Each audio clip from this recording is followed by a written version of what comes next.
அஸ்ஸலாமு அலைக்கும் வரஹ்மத்துல்லாஹி வபரகாத்துஹு. Welcome to Tamil Islamic remedy.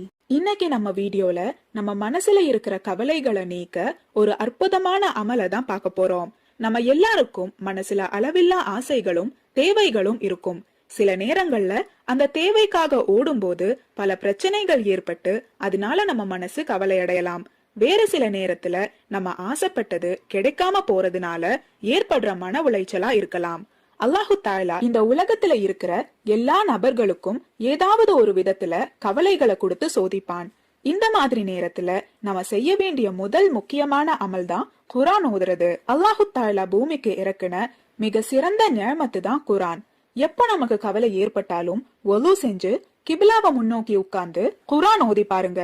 உங்க மனசுல இருக்கிற கவலைகள் நீங்கி உங்க மனசுக்கு ஒரு கிளாரிட்டி கிடைக்கும். அந்த கிளாரிட்டியோட நீங்க வாழ்க்கையை எதிர்கொள்ளும் போது உங்க கவலைகள் எல்லாமே தூள் தூளா உடைஞ்சு போயிரும். 2 சந்தர்ப்பங்கள்ல நபி ஸல்லல்லாஹு அலைஹி வஸல்லம் அவர்கள் மனதளவுல ரொம்பவே உடைஞ்சு போயிருந்தாங்க. அப்போ அல்லாஹு தஆலா நபி ஸல்லல்லாஹு அலைஹி வஸல்லம் அவர்களை ஆறுதல் படுத்துற விதமா 2 சூறாக்களை இறக்கினான். அதுல முதல் சூரா அலம் நஷ்ரஹ்னு துவங்குற சூரா அல் இன்ஷரஹ். 2வது சூரா வல்லுஹா வல்லைலின்னு துவங்குற சூரா அல் லுஹா.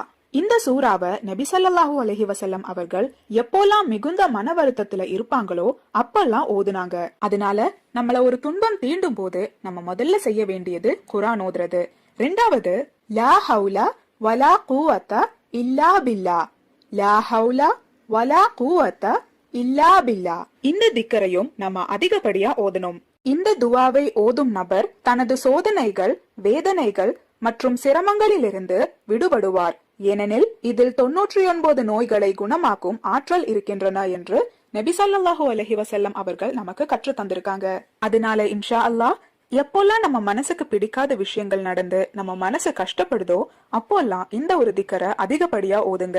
இந்த திக்கரை நீங்க ஓதுனதுக்கான பலனா அல்லாஹு தாலா உங்களோட அனைத்து கவலைகளையுமே நீக்கி விடுவான். அல்லாஹு தாலா நாம் அனைவரையும் அனைத்து விதமான ஷர்ரிலிருந்தும் பாதுகாப்பானாக. ஆமீன்.